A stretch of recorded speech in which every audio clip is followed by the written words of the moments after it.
Hello, YouTube. Welcome back. My name is Carly Jones, and I'm an employment attorney at the Manifest Justice Law Corporation. Today, we are answering an audience question. But before we get into the question and answer, I just want to give a blanket trigger warning statement to anyone listening. This video is going to mention and talk about sexual harassment. So, just in case that's triggering, or if you don't want to hear that information, or if you just need like an extra blankie or an extra furry friend while we're going through this information, pause, and now's your time to go grab that support and then come back, press play, and let's get into it. Okay, so Dumbo-R1H said, "Hello, I love your content. Thank you. I'm pursuing a case against a CEO who quid pro quo sexually harassed me and most of the girls in the workplace. I have a lot of evidence that he misclassified us as independent contractors. Can you do a video on what you think or info about that? I'm curious. Thank you." Okay, well, Dumbo-R1H, first of all, thank you for the amazing question. Thank you for the compliments and thank you for the question. This is a really important area of employment law that I haven't covered yet on the channel. I'm glad to have this question posed. Thank you. I'm also really sorry to hear that you are being sexually harassed at work. You are experiencing quid pro quo sexual harassment, which means that you are being sexually harassed and the security of your job is dependent on you acquiescing, consenting to, approving, laughing along with whatever sexual harassment you're enduring. So I really hate to hear that, and I'm sorry. I am glad the silver lining, because I always try to find one, the silver lining is that you're not alone in your workplace. Again, that's like a double-edged silver lining because that also means other people are experiencing sexual harassment.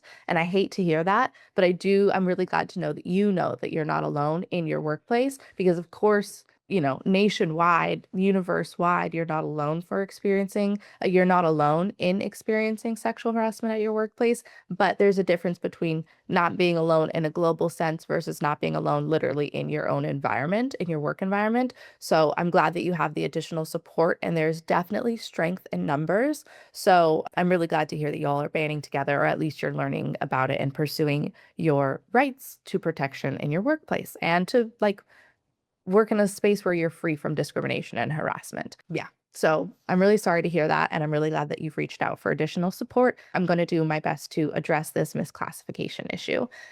Okay. Misclassification is a hugely important area in employment law.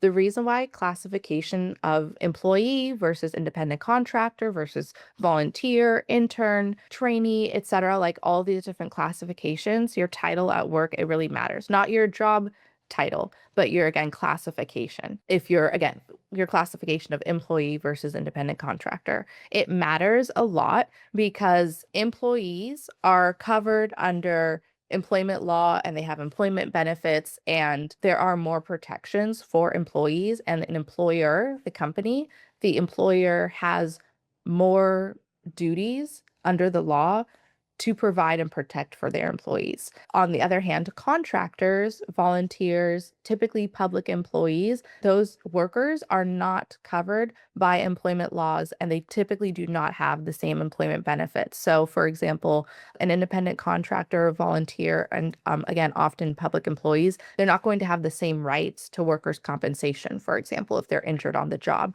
They aren't going to have the same rights to overtime pay or meal breaks and rest breaks. There aren't the same like wage requirements. There's just they aren't contractors and volunteers and public employees. They don't fall under labor code protections typically. And so they are far more vulnerable at work. And again, the employer, the company, has far fewer duties to protect those types of workers. So in the context, Dumbo-R1H, of sexual harassment like you're experiencing, it makes sense that an employer or the company, and especially the CEO, someone who's really high up in the company, that they would be trying to misclassify you intentionally to say that you're a contractor, you're a volunteer, you're a public employee, and so therefore you do not have the same protections, and likely you wouldn't have a claim under federal law or your state laws for sexual harassment. Their classification, whether they are considered employees or independent contractors, that varies depending on your jurisdiction. So Dumbo R1H, just in case you're an intern or a trainee, I just want to say, like, look up your state local laws to see if interns or trainees are being classified as employees or independent contractors, if that applies for you. Okay, so how do we define employee? This is, again, where you're going to hear me repeat the thing that I say so often on this page, and then I'll continue saying, is that federal laws apply to all states in the United States, right? It's the federal law, which means it is like the blanket of our country. And then we have state laws, which add additional protections onto the federal laws. So federal laws set the ground floor for what our norms and our standards and our practices and our requirements are, the ground floor. Then state laws add on top, and state laws set the ceiling. So they add additional protections and they can override when there are conflicts in the federal law and your state laws or your local, like county-based laws. The laws that which provide the most protection for workers are going to be the laws which are applied, even if that conflicts with federal law or your state law. It's whatever protects the worker the most. Okay. And how we define employee or contractor, it varies by state. It varies depending on your jurisdiction. So this is going to be another area where I'm going to say you have to look up your local state laws to understand how you are classified. Okay. And I'm going to just give like very general, generic conversation here in this video so that you can at least use some of what I'm talking about to continue forward your research if you are not someone who's living or working in California or Washington, because those are the states that I'm licensed in. So those are the only states I'm allowed to give more direct information about. So in California and Washington, both of those states have a presumption because the definition of employee varies so much depending on your location. Both California and Washington have instated a presumption in the law that if someone is working to the benefit of another, it is likely that they are an employee. Okay, Dumbo R1H, if you live in California or Washington, or you're working in California or Washington, and you can prove that you're working for the CEO to the CEO's benefit, then you have a presumption that you are an employee. Okay, and then the burden will shift to your employer, to the CEO, and they will have to then prove why you are not an employee. Okay. So having a presumption is really, really important. And again, even if you don't live in California or Washington, you can look up your state law to see, is there a presumption that if you are working for someone, you're an employee? So check that out. And then again, if you have that presumption, the burden's going to shift to the employer to prove why you wouldn't be considered an employee, which means you, as the worker, Dumbo R1H, you have less to prove. You have a reduced burden. It's not as difficult for you to prove that you're an employee. So already, hopefully that gives you a lot of confidence and empowerment to know that, like, the law is on your side, and he's actually going to have to prove that you're not an employee. You're not going to have to prove that you are one. Okay. Or what you have to bring to the table to prove that you're an employee is far less than what your employer, this jerk ass CEO, is going to have to bring to the table to prove that you're not an employee. Okay. But if you are not in Washington or California, or you do not have that presumption, let's just talk about how employee is defined in the law more broadly. It, generally speaking, how we define employee will depend upon the amount of control that you have over your job. There are basically three different ways that we look at and define employee status in the law.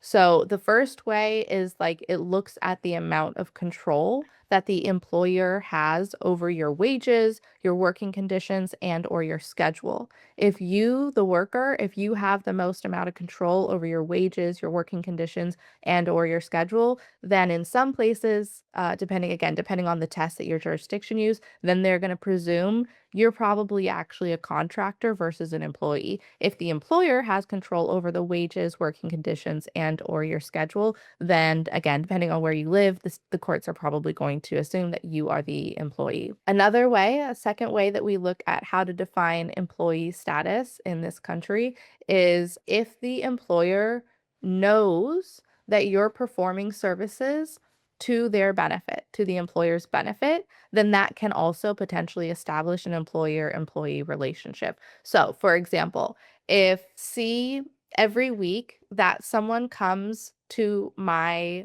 workplace and is washing all of the windows, and I know that I never hired someone to come to my workplace and wash windows, but I still see them coming every single day and doing it, that can establish an employee-employer relationship. Now, we have the window washer example, someone who's coming and washing my windows, and I see them washing my windows, that could establish it. Okay, perhaps there is an argument to be made that they actually weren't supposed to be washing this building's windows. They were supposed to be washing the windows of the building across the street. And so the window washer got the address correct. Or perhaps the company that hired the window washing services, they got the address incorrect when they put in where the service address was. And so that's why they're washing the windows at my firm.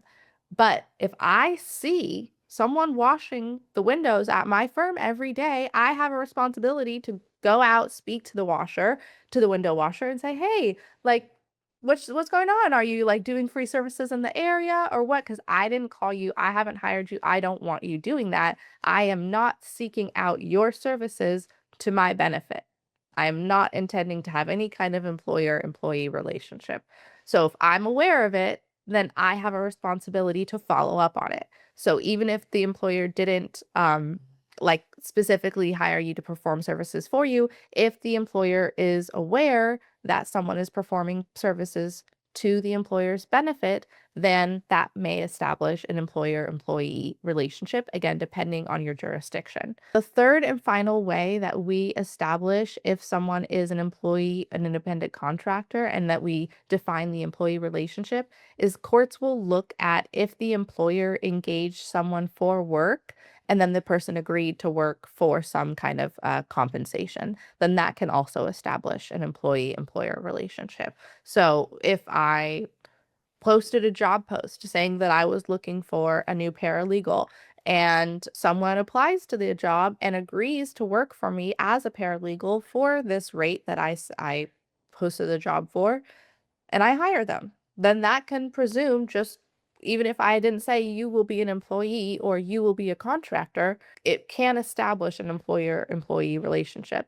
Let's review the three ways real quick that we define and determine employee status in this country. So the first way is looking at the degree of control. If the employer has control over your wages, schedule, and working conditions, then that may establish an employee-employer relationship. The second way to establish employee relationship is if the employer knows that you are performing services to the employer's benefit, then that may establish an employee-employer relationship. And the third and final way is if the employer seeks out or engages someone for work and then the person agrees to work for some kind of compensation, then that may also establish an employee-employer relationship. In California and Washington, both of these states apply the ABC test to determine if an independent contractor or an employee. So a lot of states use this ABC test, but also, as I mentioned at the top of this video, Dumbo R1H, because classification of workers is constantly debated and it's a hot topic in employment law, the test that's applied, that's constantly getting argued over in courts. So this is something I definitely want you to look up based off of where you live, which test is applied to determine if you are an employee or a contractor. That's really what you need to know because again, each jurisdiction is going to have a different test, but this is the most common and the test that's even being used may be in flux currently because of the current state of our nation and our politics. Yeah. So that's what I'll say about that for now. So the ABC test, it looks at three factors, hence ABC, three factors to determine if you are an employee or a contractor. So again, California and Washington use this test. And California and Washington both also have that presumption that anyone who is working to the benefit of another is an employee. So Dumbo R1H, if you live in California or Washington, you would fall under the presumption that you are an employee because you are providing services to the CEO's benefit. And then now the burden will shift to your employer, to the CEO, and the CEO, the company, the employer, they will have to prove that you are a contractor instead of an employee. The way that they will prove that is they will look at these 3 factors under the ABC test. Okay, so the 3 factors, they will have to show that you as the worker, you are free from the control and direction of the employer. So that means that they'll have to show that all they want is for you to do the job. They don't care when you get there, they don't care how you do it, which tools you use, the time frame in which it's done, how much you're getting paid. Like, you come to the table and you establish all of that. If you need additional subcontractors, then you would establish that, not the employer. So your CEO of the company, the employer, they're going to have to show that you have complete freedom from the control and direction of your job. Okay? That's pretty big. You are completely free and independent of the employer's control and direction. That's a high burden that they're going to have to prove. The second thing that your employer is going to have to prove, the second factor in the ABC test, B, they're going to have to prove that you as the worker, you perform work that is outside the scope or typical course of employee actions for that business. So, for example, if you're providing marketing services, their employer is going to have to prove they don't have a marketing department. They don't have other marketing employees. They have one person, it's you, and they're not a marketing business. Okay, this is not Sprout Social. This is IHOP. IHOP is not in the business of marketing. They do marketing for their business, just like every business has to market for their business. They do marketing, but they aren't in the business of marketing. They're in the business of pancakes. They're in the business of hot chocolate.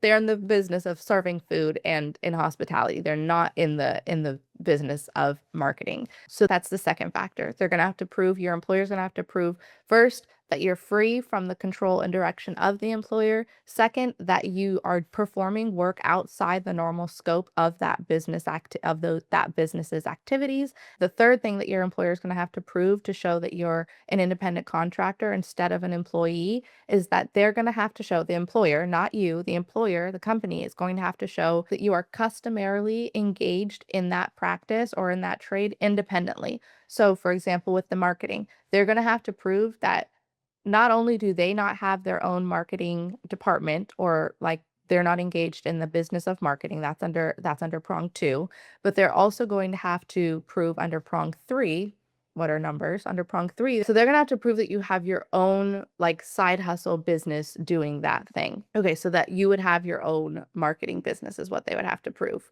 Because this test is so heavily used and because it overall like reviews the various different ways that we define employee employer relationships, I'm just going to review again. Freedom from control and direction of the employer, that the employer does not perform work within that field regularly, and that you independently continue to practice that field on your own with other people. That's like the nuts and bolts of the test. My last tip or trick that I want to include in this video is that prong B on that ABC test is typically like the easiest part to prove. And that's typically where employers have the most difficulty and they get tripped up. So I'm thinking of drivers, for example. It is so common that delivery drivers are misclassified, shall I say. It is common that delivery drivers are misclassified as independent contractors. But then when we get to prong B right, because they have freedom from control and direction, they make their own schedules. They set their own working conditions. They work in their own vehicles, right?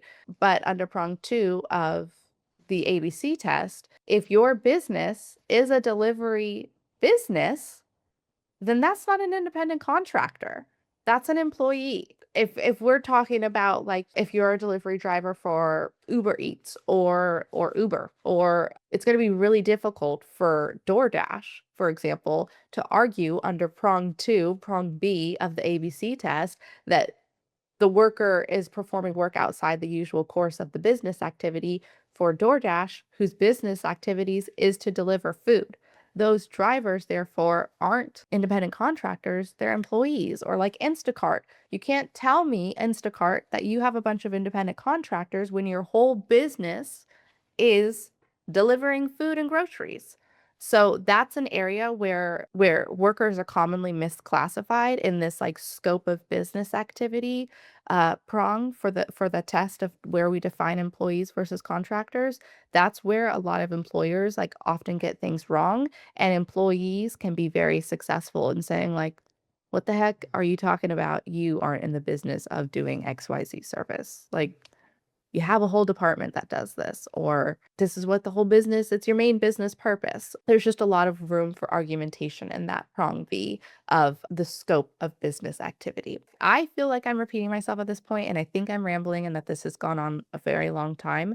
But I've also tried to record this video for you multiple times. So, Dumbo R1H, tell me if this was helpful, if it was not helpful, or if you just have more questions about this and you want to continue the conversation. Please feel free, leave another comment. If you are not Dumbo R1H, this applies to you as well. If you want to talk more about classification, misclassification of workers, if you want me to talk about more examples, if you have examples that you want to talk through, Dumbo R1H, if you want to tell me more about your job role or your position or your tasks, then we can walk through it together on the channel.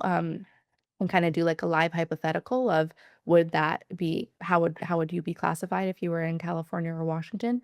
But if you have more questions or comments or anything about this topic of classification or misclassification of workers, leave a comment, let me know, and I will make another video and we can keep on chatting about it. If this was helpful, I want to know that as well. You can leave me a comment, give me a compliment. I really appreciate that as well. It's so weird to be sometimes just staring into a camera and talking. So it's really, really helpful. I really appreciate the comments when I get a compliment and I get to know that it is actually hitting home for some people and that these videos are actually helpful because I'm not getting paid to do this. I'm not getting paid for doing this. I just am genuinely trying to provide some free information for folks who either aren't working with an attorney or who aren't working with a good attorney, and so they can't trust what their attorney is saying, or they're not hearing back from their attorneys. So leave a comment, let me know if this was helpful. I really appreciate it. And even just a like or a share will help this video get out so that I can help more people and that they can see it. And we can together be helping people with their work problems. Okay, that's really all I have for today, though. Hope this was helpful, Dumbo R1H. Thank you so much for the compliments and for the questions. And I wish you the best of luck. Get that motherfucker and stand up for yourself. I will also, this is for real, my last little tidbit is that at least again in California and Washington, there is the presumption that if you're experiencing sexual harassment, that is a form of sexual discrimination as well, sex-based discrimination as well, and that it's kind of one of the worst forms of sex-based harassment or sex-based discrimination. So check your local laws to see if your local laws consider the same thing, that sexual harassment is a form of sexual discrimination, sex-based discrimination. Because then you may not just have a sexual harassment claim, you may also have a disability. Then you may not just have a sexual harassment claim, you may also have a discrimination claim. So check that out and look at which test is applied in your local area to see if you're classified as an employee or an independent contractor, and then where the burden shifts of who has to prove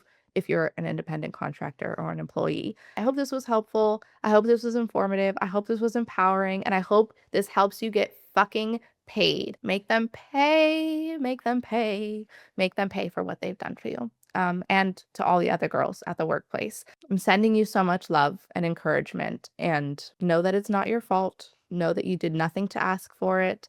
Know that our country protects predators and you're doing the right thing. And at the end of the day, even if they try to victim blame you or gaslight you or invalidate your claims, you will be rewarded for standing up for yourself and for your colleagues. Okay, Dumbo R1H, for real. You have my heart. I'm wishing you the best. Let me know if you need more information. And to everyone else listening, let me know. I hope this was helpful. I'm rambling. I know I get it. Okay. Love you guys. Bye. Well, not love you, but okay. Thank you. Bye.